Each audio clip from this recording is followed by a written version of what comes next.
Good morning friends and students.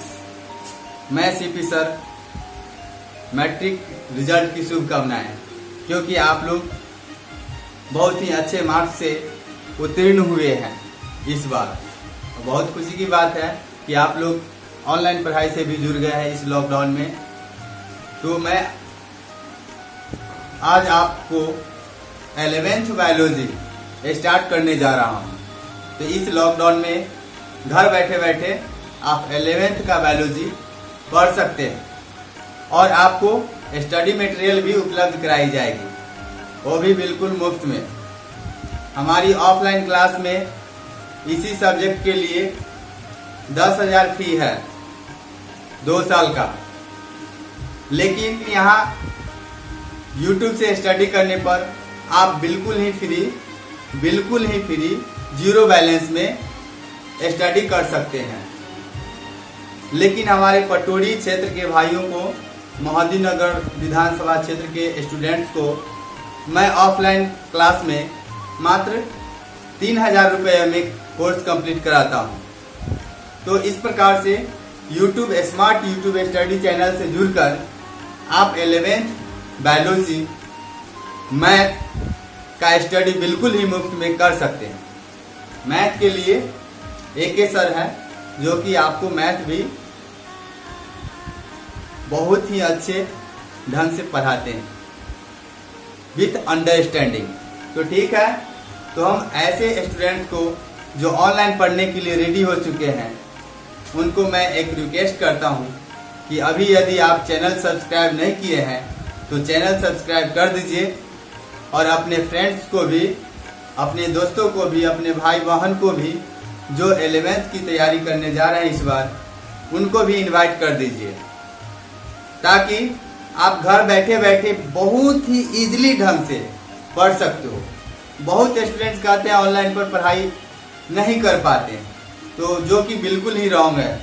आप online copy कलम के साथ बैठ करके आप अच्छे से पढ़ सकते हो, क्योंकि मैं यहाँ जो पढ़ाता हूँ ऐसा फीलिंग करके पढ़ाता हूँ कि मेरे बच्चे, मेरे स्टूडेंट्स ऑनलाइन स्टडी कर रहे हैं। तो उस ढंग से आपको रिटन भी मैं करवाऊंगा बोर्ड पर ही, तो आप रिटन भी कर सकते हो, स्क्रीनशॉट कर सकते हो मोबाइल से, और यहाँ तक कि मैं आपको PDF फाइल भी उपलब्ध करा दूंगा। तो बिल्कुल ही इजीली ढंग से घर बैठे आप पढ़ाई स्टडी कर सकते हो। ठीक है, तो मैं चालू करता हूँ 11th का बायोलॉजी में आपको जीव जगत। पहला चैप्टर है आपका जीव जगत, द लिविंग वर्ल्ड। क्या है? जीव जगत, लिविंग वर्ल्ड। तो मैं आज इंट्रोडक्शन क्लास रहेगा, क्योंकि बायोलॉजी को जानना भी जरूरी है और बेसिक रूप से पढ़ेंगे, बिल्कुल ही नीचे स्तर से। आप 9th 10th में भले ही अच्छा से बायोलॉजी नहीं पढ़े हो, यदि आप मेरा यह वीडियो को देखेंगे, 11th का स्टडी करेंगे यूट्यूब स्टडी चैनल से, स्मार्ट यूट्यूब स्टडी चैनल से, तो आप बिल्कुल ही समझेंगे इजीली तरीका से, ऑफलाइन मेथड से जिस प्रकार से समझते हैं उसी ढंग से। तो ठीक है दोस्तों, फ्रेंड्स, तो नोट करते हैं पहला चैप्टर का नाम जीव जगत, द लिविंग वर्ल्ड।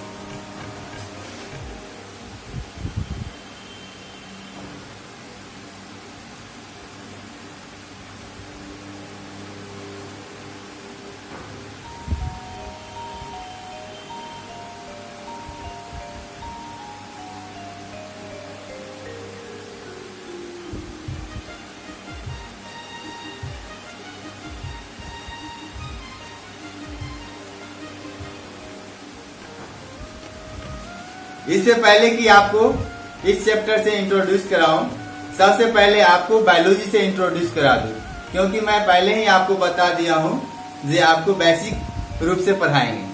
और बहुत सारे स्टूडेंट्स के मन में एक क्वेश्चन होते हैं, बायोलॉजी क्यों पढ़ते हैं, बायोलॉजी से हम क्यों पढ़ेंगे, तो इसका क्या फ्यूचर है, बायोलॉजी का फ्यूचर क्या है। यदि फ्यूचर जान जाते हो, अपना फ्यूचर बनाने के लिए पढ़ाई के साथ साथ, तो पढ़ने में दोस्तों बहुत ही मजा आएगा रियली।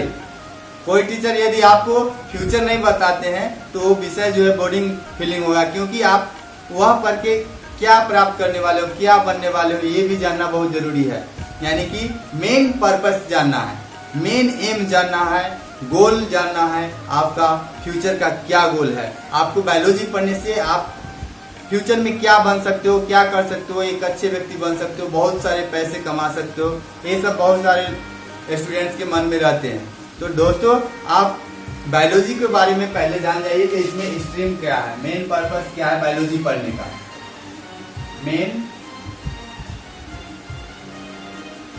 मेन पर्पस या मेन एम।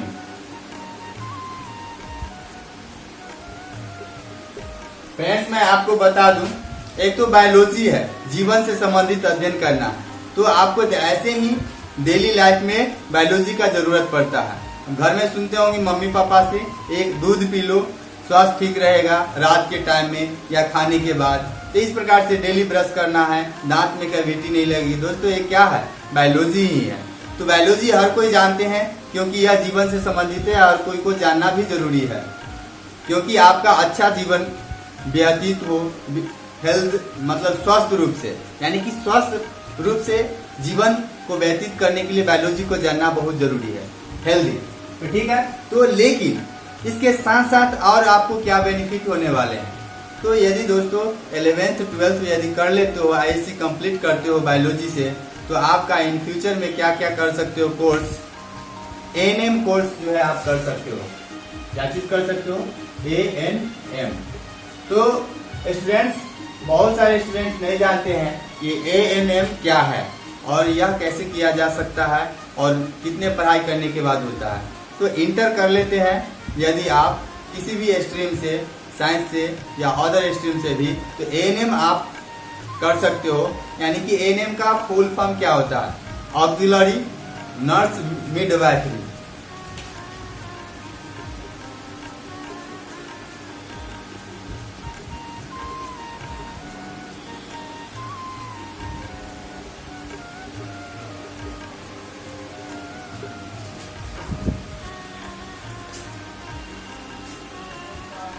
तो क्या होता है, ऑक्सिलरी नर्स मिडवाइफरी। तो यहाँ पर दोस्तों ये एक 10+2 करने के बाद आप यह कोर्स को अलग से कर सकते हो, एएनएम कोर्स को कर सकते हो, या आपको गवर्नमेंट के द्वारा आप ऑनलाइन पीएम का फॉर्म भराता है, इंटर अपियर रहते हो तब, तो वहाँ पर एएनएम कोर्स कर सकते हो और एक अच्छा जॉब कर सकते हो, अच्छा सैलरी पा सकते हो। दूसरा है जीएनएम। तो यहाँ जीएनएम का मतलब होता है जनरल नर्सिंग एंड मिडवाइफरी। क्या होता है, जनरल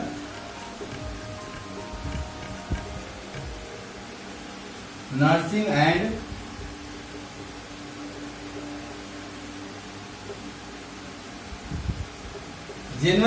एंड मिडवाइफरी। तो जीएनएम कोर्स फ्रेंड्स एएनएम से थोड़ा ऊंचा होता है, इसमें आप अच्छे सैलरी, इसमें भी एएनएम से ज्यादा सैलरी प्राप्त कर सकते हो, यानी कि 50,000 से ऊपर कमा सकते हो जीएनएम कोर्स करने के बाद। यानी कि यदि यह कोर्स कर लेते हो तो गवर्नमेंट जॉब या प्राइवेट जॉब में बहुत सारे वैकेंसी निकलते हैं एएनएम और जीएनएम के लिए, समझ गए होंगे।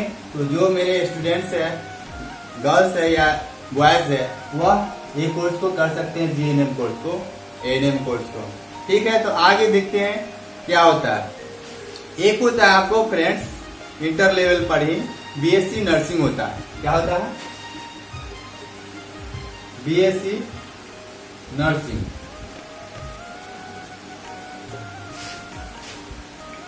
तो बीएससी नर्सिंग जो है दोस्त, इंटर बायोलॉजी होना चाहिए, बायोलॉजी सब्जेक्ट आपका है तभी बीएससी नर्सिंग कर सकते हो। और इसमें मिनिमम एज 17 साल से 35 वर्ष की आयु के बीच में यह कोर्स कर सकते हो, बीएससी नर्सिंग। तो बीएससी नर्सिंग कर लेते हो तो एएनएम कॉलेज का टीचर भी बन सकते हो बीएससी नर्सिंग करने के बाद। तो बीएससी नर्सिंग एक अच्छा है और यह नर्सिंग का डिग्री देती है, आप हॉस्पिटल वगैरह मैनेजमेंट भी कर सकते हो बीएससी नर्सिंग करके। तो यह बीएससी नर्सिंग है, इसमें अच्छा फ्यूचर है, बहुत ही अच्छा फ्यूचर है। यदि एएनएम जीएनएम नहीं करते हो, डायरेक्ट बीएससी नर्सिंग भी कर सकते हो। आईएससी होना चाहिए बायोलॉजी से। क्या चीज से होना चाहिए, बायोलॉजी से। ठीक है, इसके आगे भी आपको स्कोप है बीएससी नर्सिंग के आगे भी।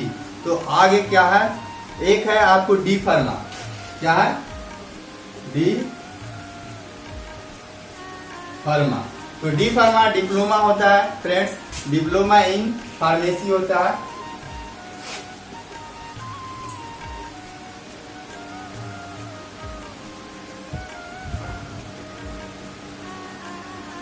डिप्लोमा इन फार्मेसी होता है, यानी कि ये भी कोर्स जो है आप डी फार्मा कर सकते हो, यानी कि 10+2 करने के बाद।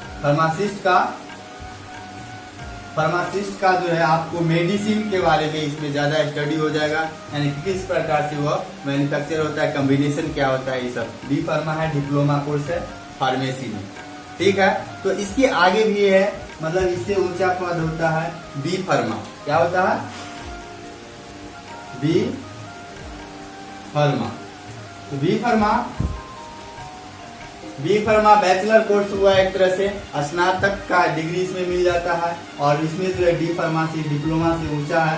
तो इसमें भी फ्रेंड्स बहुत सारे जॉब निकलते हैं, प्राइवेट और गवर्नमेंट सेक्टर दोनों में। तो बी फार्मा आप कर सकते हो, बी फार्मा। समझ रहे हैं ना तो कितना बायोलॉजी से बेनिफिट है, समझ रहे हैं। बहुत सारे जॉब की अपॉर्चुनिटी आपके हाथ में है। यदि आप चाहेंगे पढ़ना और बनना चाहेंगे B pharma, M pharma, BSc nursing, GNM, ANM, तो बायोलॉजी को तो पढ़ना ही होगा। बायोलॉजी दोस्तों, बी फार्मा के लिए आपको बायोलॉजी नहीं भी है, आईएससी साइंस है, तो आप बी फार्मा कर सकते हो, बी फार्मा। उसके बाद चलिए अब चलते हैं हम कुछ बड़ा कोर्स के बारे में, जिससे हम एक बड़े डॉक्टर बन सकते हैं, बहुत ही बड़े एमबीबीएस डॉक्टर। या खुशी मिलता होगा एमबीबीएस नाम सुन करके ही, क्योंकि एमबीबीएस जो डॉक्टर होते हैं वह जीवन होते हैं, किसी का जीवन बचाते हैं, यानी एक तरह से गॉड होते हैं। तो गॉड वाला कोर्स आपको है एमबीबीएस कोर्स करने के लिए।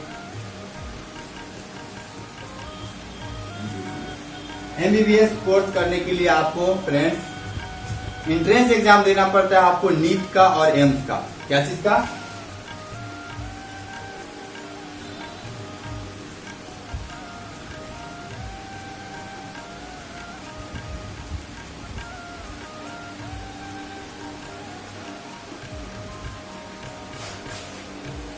नीट और एम्स का आप एक एंट्रेंस एग्जाम होता है, नीट या एम्स, यानी नीट एंट्रेंस निकालने के बाद एमबीबीएस कोर्स आप कर सकते हो। यह नीट एंट्रेंस का स्टार्टिंग जो हुआ था 2013 ईस्वी से हुआ, यानी कि 2013 से हुआ स्टार्ट। लेकिन इससे होता है, एक होता है एम्स होता है, तो एम्स भी नीट से ज्यादा मतलब कि अच्छा कॉलेज मिलेंगे, यानी कि बड़े बड़े सुपर टॉप 10 कॉलेज जो होते हैं वो उसमें आपको एडमिशन होगा एमबीबीएस कोर्स के लिए ही, यानी कि दोनों ही एमबीबीएस कोर्स के लिए एंट्रेंस एग्जाम होता है, वो होता है नीट। तो हम जानते हैं नीट के बारे में विशेष रूप से। नीट का मतलब क्या होता है? National eligibility cum entrance test. ठीक है, तो नोट कर लिए हैं आप लोग। तो नोट करने के बाद इसका फुल फॉर्म भी नोट कर लो।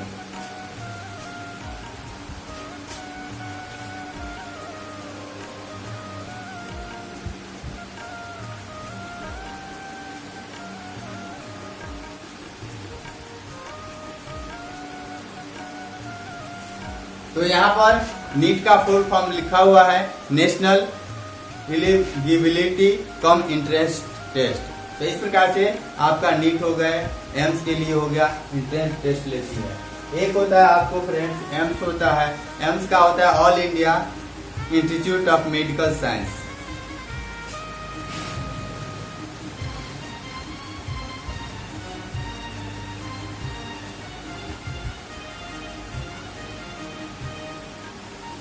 All India institute of medical science, इसकी स्थापना फ्रेंड्स 1956 ईस्वी में हुआ था। कब हुआ था? 1956 ईस्वी में। स्टार्टिंग में कोलकाता में इसका मेन हेडक्वार्टर था, बाद में चल करके दिल्ली हो गया।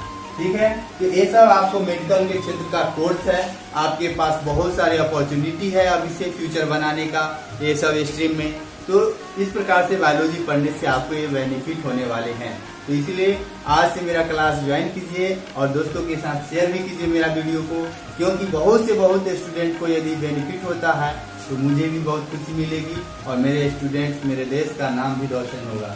ठीक है फ्रेंड्स, तो ये सब कोर्स का नाम लिख लो, क्योंकि अब आगे वाले वीडियो में मैं ये सब बताने वाला नहीं हूँ। तो नोट कर ले। और अब हम चलते हैं मेन सब्जेक्ट के ऊपर, यानी कि जीव जगत, the living world. The living world के बारे में आपको जो बताने जा रहा हूं वह उससे पहले बायोलॉजी से इंट्रोड्यूस करा दूं। बायोलॉजी,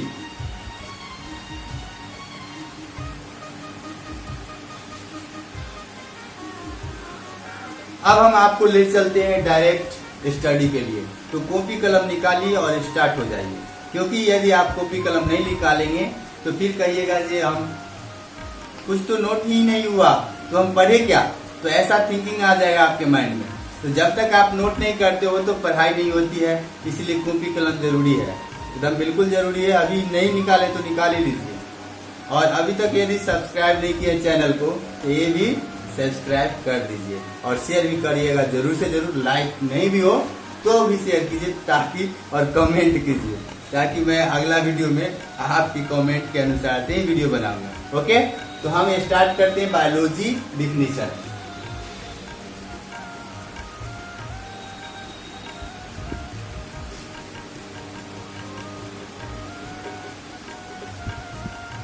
फ्रेंड्स, जो हिंदी मीडियम में पढ़ने वाले हैं या पढ़ना चाहते हो, जो इंग्लिश मीडियम में पढ़ना चाहते हो, वो भी अपना अपना कमेंट बॉक्स में कमेंट कर देना ताकि मुझे पता चल जाए कितने स्टूडेंट्स इंग्लिश मीडियम में पढ़ने वाले हैं और कितने स्टूडेंट्स हिंदी मीडियम में पढ़ने वाले हैं, क्योंकि मैं आपको ध्यान में रखते हुए वीडियो बनाऊंगा।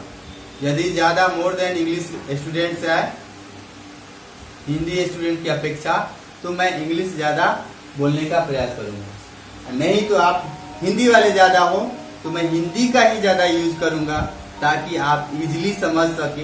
ऐसा ना हो कि आप समझे ही नहीं इंग्लिश के कारण से। तो ठीक है, चलते हैं बायोलॉजी डिफिनीशन पर। डायरेक्ट बायोलॉजी एक छोटा सा इंट्रोडक्शन है और इस इंट्रोडक्शन को जानना जरूरी है बायोलॉजी के बारे में।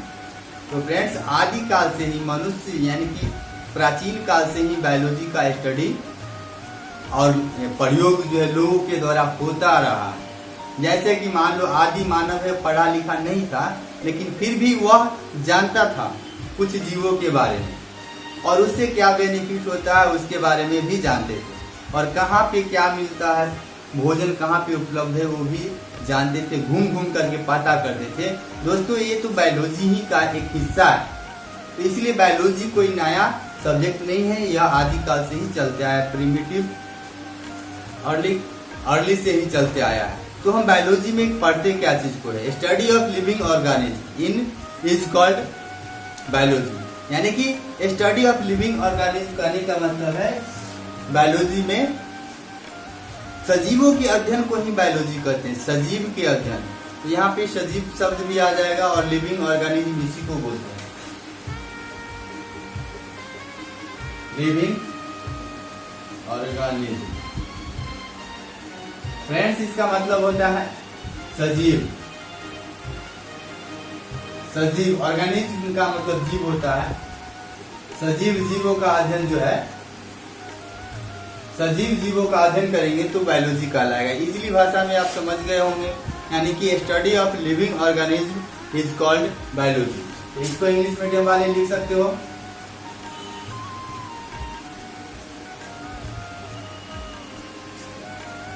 चलिए, study of living organism is called biology. तो हम लिविंग ऑर्गेनिज्म पर भी चर्चा कर लेंगे, लेकिन नोट करना है, यानी कि इसको हिंदी में यदि लिखना चाहते हैं तो सजीवों के अध्ययन को बायोलॉजी कहते हैं।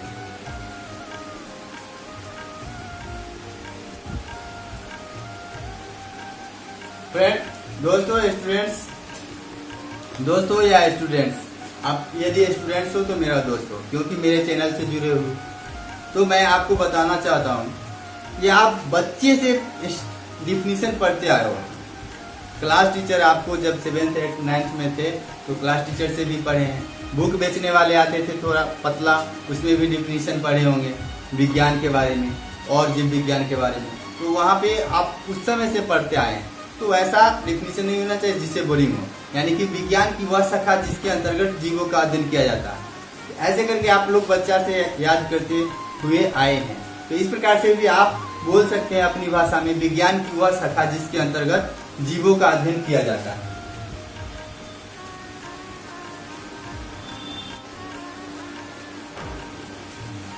तो इस प्रकार से आप नोट कर सकते हो, विज्ञान की वह शाखा जिसमें जीवों का अध्ययन किया जाता है उसे जीव विज्ञान कहते हैं। चलिए, इसका तो डिफिनीशन हो गया। अब कोई तो ऐसे वैज्ञानिक होंगे जो इस बायोलॉजी के बारे में स्टडी करते होंगे या एक्सपेरिमेंट करते होंगे जिससे कि यह शब्द आया। क्या ऐसा ही तो हो सकता है? जीव विज्ञान में कैसे जाने बायोलॉजी शब्द कैसे आया? तो दोस्तों, जीव विज्ञान का सर्वप्रथम प्रयोग लैमार्क ने किया था, लैमार्क ने। तो यहाँ पे भी आप नोट करने वाली बात है कि जीव विज्ञान का सर्वप्रथम प्रयोग किसने किया था? लैमार्क ने। तो नोट कर लिए होंगे। तो लैमार्क और इनके साथ एक और वैज्ञानिक का नाम आता है ट्रेवीरेनस।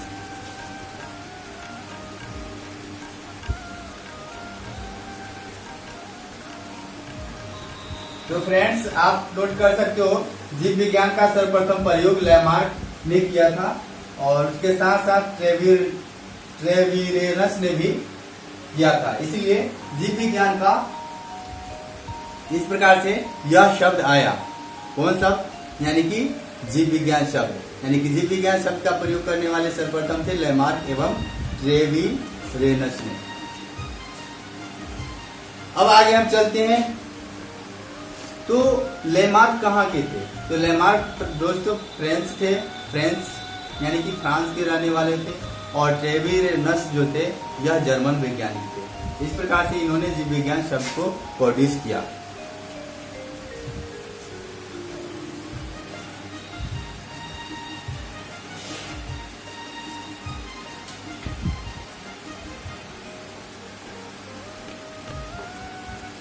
अब जीव विज्ञान शब्द आया कहाँ से या बना कहाँ से? बायोलॉजी शब्द कहाँ से आया? Where comes from biology? Biology शब्द कहाँ से आया?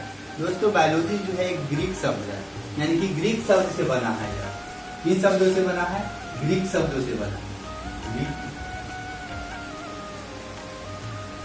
शब्दों से बना है। दो ग्रीक शब्दों से बना है। तो दो ग्रीक शब्द कौन कौन सा है? तो बायोस और लोगोस। तो यहां जान जाएंगे बायोलॉजी। बायोलॉजी शब्द जो बना है आपको बायोस और लोगोस शब्द से। तो बायोस का अर्थ होता है लाइफ, यानी कि life of living organism. Life of living organism. और लोगोस का अर्थ होता है स्टडी। तो आप स्टडी करते हो, पढ़ते हो, अध्ययन करते हो, तो स्टडी कहला गया।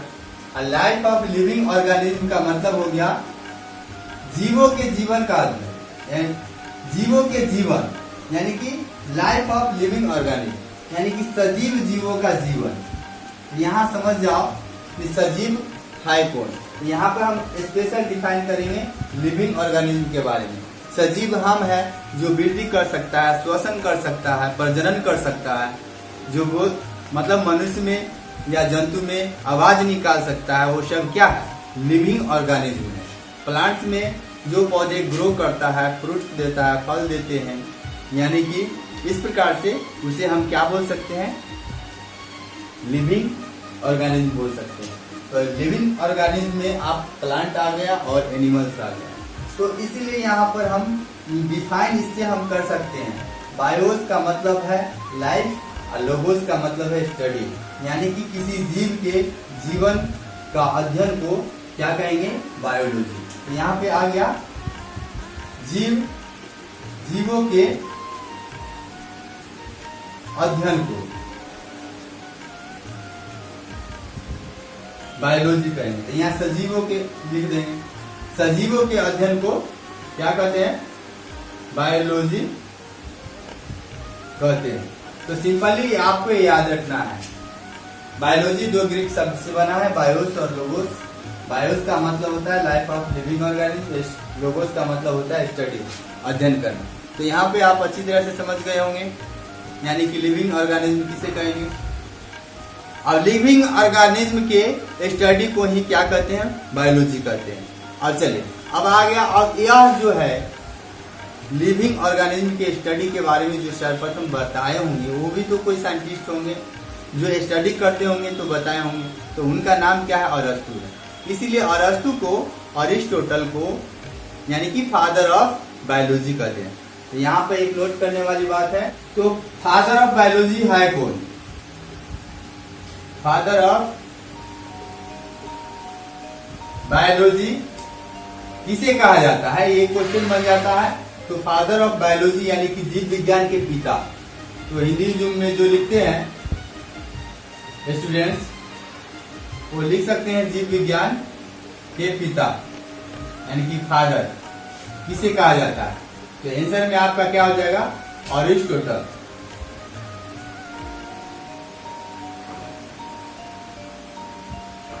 यानी कि अरस्तु, इसी को क्या कहते हैं? अरस्तु कहते हैं। तो अरस्तु को जीव विज्ञान का पिता कहा जाता है, और जीव विज्ञान के बारे में बहुत ज्यादा स्टडी करके इन्होंने ही बताए थे, और सर्वप्रथम पूरे जीव जगत को जो है इन्होंने 2 भागों में बांटे थे अरस्तु में। क्लासिफिकेशन फ्रेंड्स जब पढ़ाएंगे तो आप अरस्तु के बारे में थोड़ा बताएंगे, ठीक है? तो यहाँ पे फादर ऑफ बायोलॉजी कौन है पता हो गया। अब यहाँ पे एक सूचना मैं दे देता हूँ, इंफॉर्मेशन, जो भी पढ़ते हो मैं इसका टेस्ट लूंगा अगली सोमवार को। सोमवार याद रखना चाहिए, मंडे को टेस्ट लूंगा।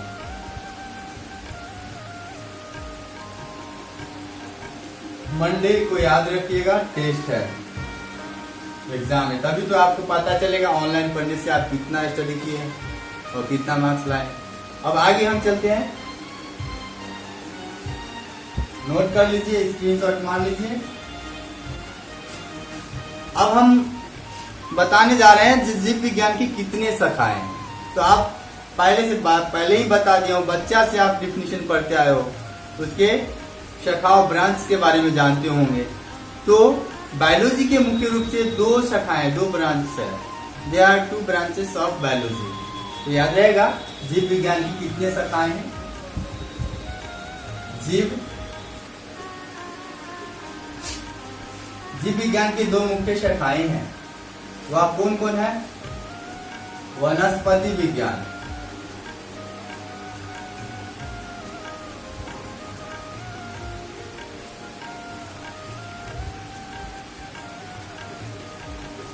जिसे हम बोटनी कहते हैं। क्या कहते हैं?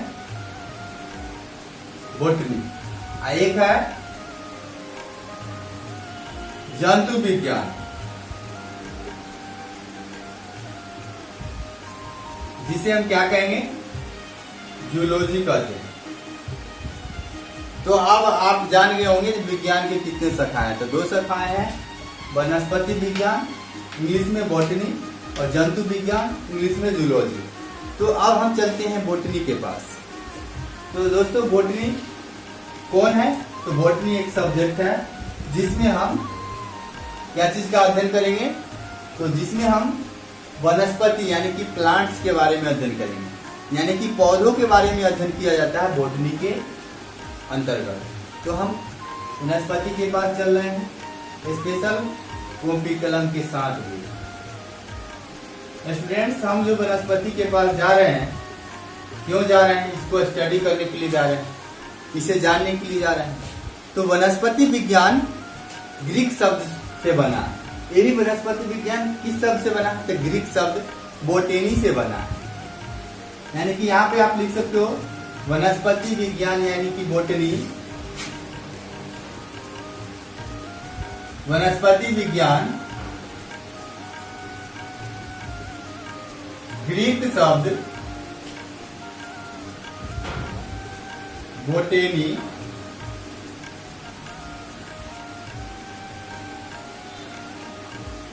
से बना।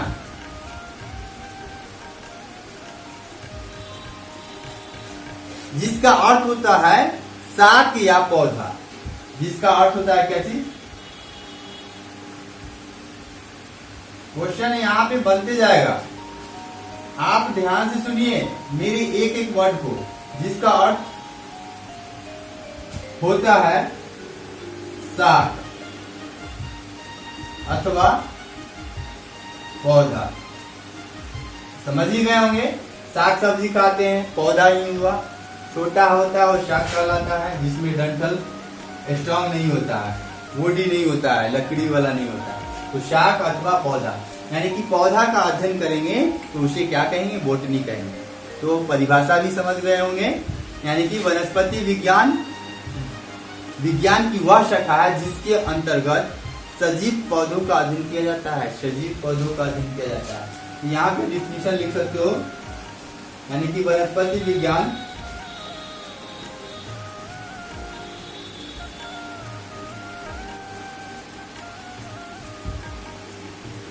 नोट करते जा रहे हैं ना, बोरिंग नहीं लगना चाहिए। कमेंट करना जो बोरिंग हो गया, मैं अगला दिन से आपको और बेहतर तरीका से बताऊंगा। यानी कि the branch of biology in which studying that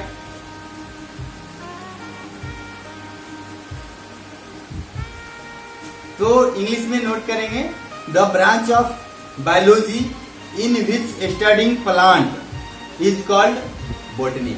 तो क्या बोले? The branch of biology in which studying plant. Plant का अध्ययन करते हैं, उसे क्या कहते हैं? बोटनी कहते हैं। तो इंग्लिश वाले भैया नोट कर लेंगे।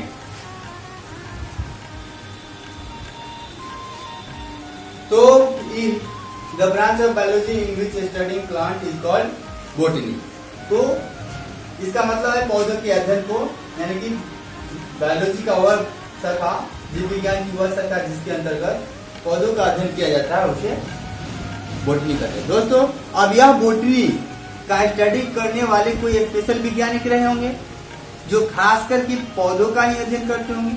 अब कहीं जाते हो, अब अपना एरिया छोड़ के कहीं दूसरा स्टेट जाते हो, जैसे ही राजस्थान चले जाते हो, तो राजस्थान जाते हो एग्जाम देने के लिए या किसी मतलब कि वहां पे ऐसे ही घूमने के लिए, तो वहां देखते हो वहां पौधा कुछ भिन्न प्रकार का होता है यहाँ के पौधा से। तो फिर देखते हो पौधा भिन्न क्यों है, ऐसा क्यों होता है?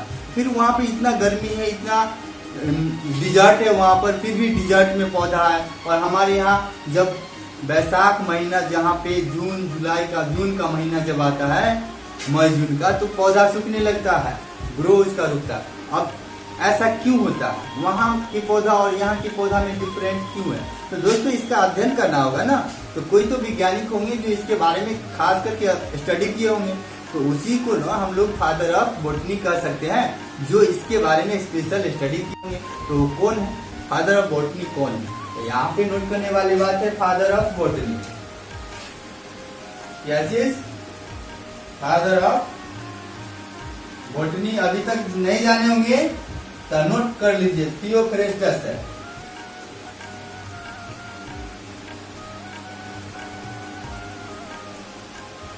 थियोफ्रेस्टस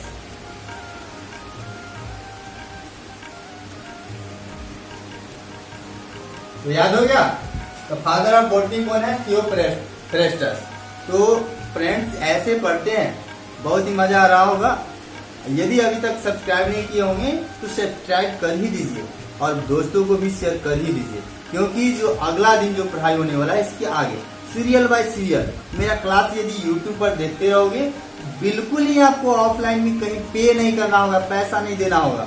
और फर्स्ट डिवीजन करके पास किए हो मैट्रिक में तो 10,000 तो आपको आया पॉकेट खर्चा, और प्लस में आपको यहाँ स्टडी फ्री हो रहा है। तो ठीक है, तो अब यहाँ पर हम चलते हैं जंतु विज्ञान के पास। यानी कि जंतु विज्ञान कौन है? तो एक सब्जेक्ट है, ब्रांच है किसका? तो बायोलॉजी का, जिसमें हम जंतुओं का अध्ययन करते हैं। तो जंतु विज्ञान के पास चलते हैं।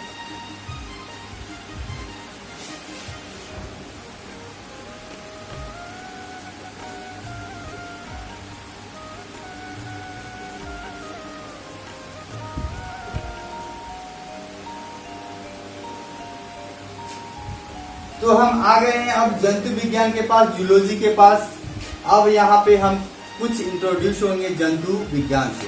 तो फ्रेंड्स, तो यहाँ पे आपको पहले ही बता दूं कि फादर ऑफ जूलॉजी के बारे में अभी, क्योंकि फादर ऑफ बोटनी अभी कुछ देर पहले ही जाने, तो फादर ऑफ बोटनी याद नहीं होगा, थियोफ्रेस्टस। तो फादर ऑफ जूलॉजी कौन? फादर ऑफ जूलॉजी क्वेश्चन है ना, बहुत मस्त। द फादर ऑफ जूलॉजी है अरिस्टोटल। जी, आपको बायोलॉजी को जो जनक है उसके साथ साथ जंतु विज्ञान के भी जनक उन्हीं को माना जाता है, अरिस्टोटल को याद रखना है। Father of zoology with biology.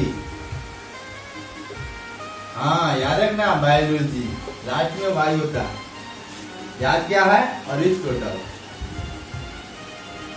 तो आप नोट यदि करते होंगे तो पक्का आपको जो है 99% आना है।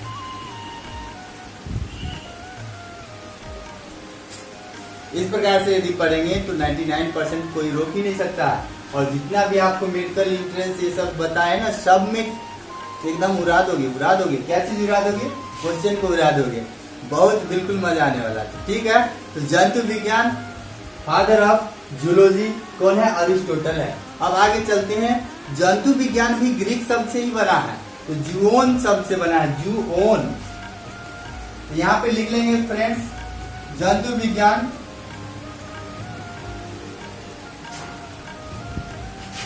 जूलॉजी ग्रीक शब्द जूओन से बना है।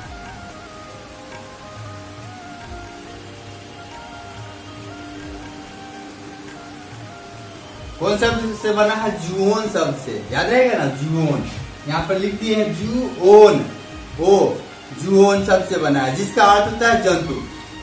यहाँ लिख लेंगे जिसका अर्थ होता है जंतु, एनिमल। यहाँ पे बहुत सारे स्टूडेंट ऐसे हैं जो पहली बार जंतु को एनिमल नाम से जाने होंगे, नहीं तो याद रहता है जंतु मतलब, एनिमल मतलब जानवर, जंतु एनिमल। ठीक है, तो आज से हम जान गए एनिमल, जंतु। ओके, तो यहाँ पे जंतुओं का अध्ययन करेंगे, सूक्ष्म जीव से लेकर के बड़े जीव तक। वो सारे जंतु कराएंगे जो मूव कर सकता है एक जगह से दूसरी जगह, रेस्पिरेशन कर सकता है हम लोग के जैसा, बोल तो नहीं सकता है मेरे जैसा भाषा के रूप में, लेकिन सांकेतिक रूप से बोल सकता है, जैसे गाय भैंस बकरी बोलते हैं क्या, या तो इस प्रकार से उसको बोलेंगे जंतु। तो विज्ञान की वैसी शाखा जिसके अंतर्गत सजीव जंतुओं का अध्ययन किया जाता है, यानी कि जीवित जंतुओं का अध्ययन किया जाता है, उसे क्या कहते हैं? जंतु विज्ञान कहते हैं।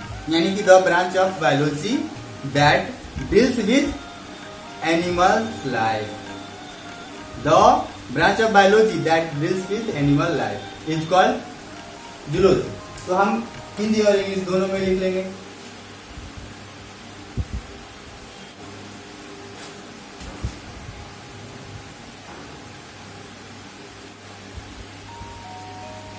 फ्रेंड्स, तो यहाँ पे हम बिल्कुल ही न्यू डिफिनेशन दिए हैं, the branch of biology that deals animal life is called zoology.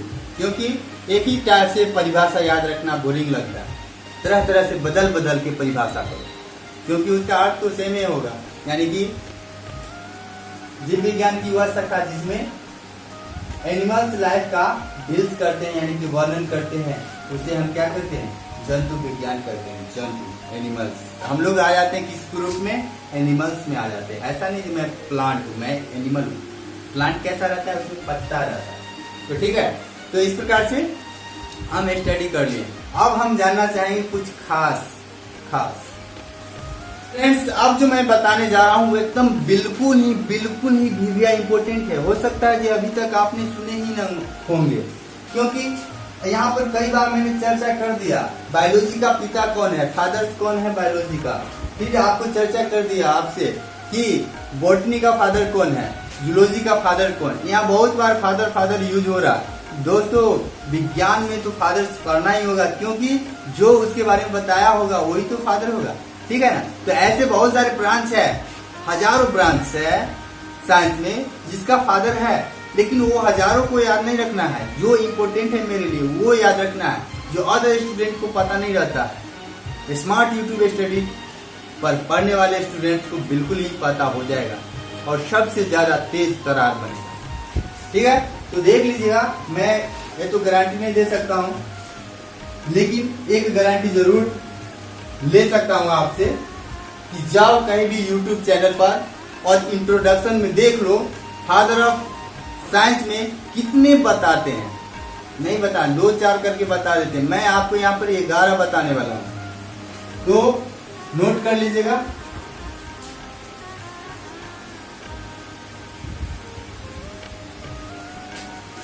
Headline क्या बनाना है? जीव विज्ञान की विभिन्न शाखाओं के जनक। जीव विज्ञान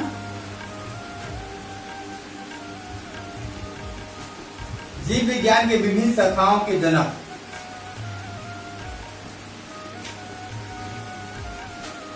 स्टूडेंट्स, जो इम्पोर्टेंट फादर ऑफ बायोलॉजी से रिलेटेड जितने क्वेश्चन होंगे तो मेरे ख्याल से आपको अभी पता हो जाएगा। नोट कर लीजिए, ऐसा नहीं सिर्फ नोट करना है, घर पर स्टडी करो, बार बार मेरा वीडियो देखो, याद हो जाएगा। नहीं तो नोट करके फिर उसको देखो, नहीं तो PDF से डाउनलोड कर लो मेरे YouTube चैनल से। तो ठीक है, तो नोट करते हैं father of different branch of biology.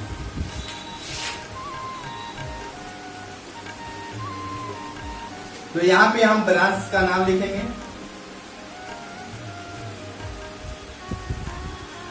और यहाँ पे फादर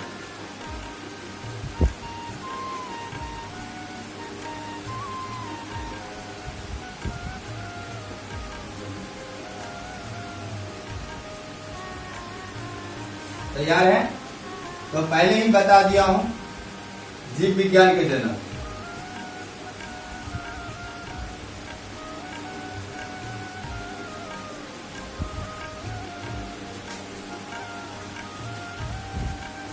सेकेंड, जंतु विज्ञान के जनक।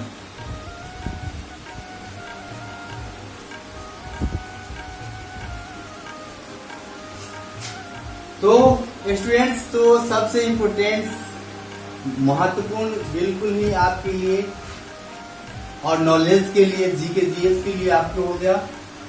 विभिन्न शाखाओं के जनक का नाम इस प्रकार से है, याद करेंगे। तो कैसे याद करना है? तो आपको 3 तो याद ही होगा।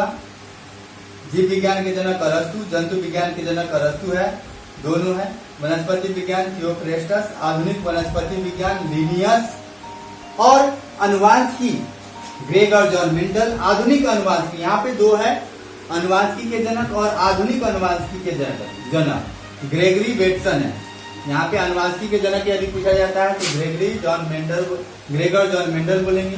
कोशिका विज्ञान के जनक रॉबर्ट हुक, बिल्कुल ही 9th में पढ़े होंगे। वर्गीकी लिनियस, ये भी 9th में पढ़ लिए हैं। प्रतिरक्षा विज्ञान एडवर्ड जेनर, और चिकित्सा शास्त्र हिप्पोक्रेटस।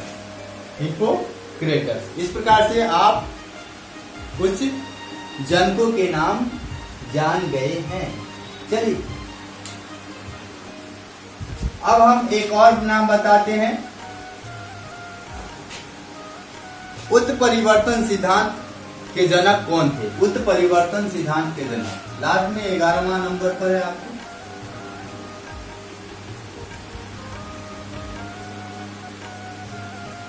उत्परिवर्तन सिद्धांत के जनक ह्यूगो डी ब्रिज को बोला जाता है। आंसर क्या हो जाएगा? Hugo de bridge. Hugo de bridge को उत्परिवर्तन सिद्धांत के जनक कहा जाता है। म्यूटेशन आपको पढ़ाएंगे, बायोलॉजी में पढ़ना है। 12 के बायोलॉजी में म्यूटेशन के बारे में, म्यूटेशन थ्योरी के बारे में। म्यूटेशन थ्योरी किसने दिया? ह्यूगो डी ब्रिज ने। तो इस प्रकार से आज का वीडियो जो है मजेदार रहा आपके लिए और मेरे लिए। आज से स्टार्ट हो गई है बायोलॉजी की पढ़ाई, तो बिल्कुल ही दोस्तों बिल्कुल ही मुफ्त में पढ़ रहे हैं और उसके बाद बहुत ही रोचक तरीका से पढ़ें। मैं आपका फैमिली मानता हूँ, आप मुझे फैमिली मानिए। सब्सक्राइब कीजिए, शेयर कीजिए, क्योंकि आपकी फैमिली ग्रो करेंगे तो इंडिया ग्रो करेगा, इंडिया ग्रो करेगा तो वर्ल्ड में नाम होगा। ओके, तो ठीक है दोस्तों, आज के लिए इतना ही। नमस्कार, अगला वीडियो में मिलते हैं।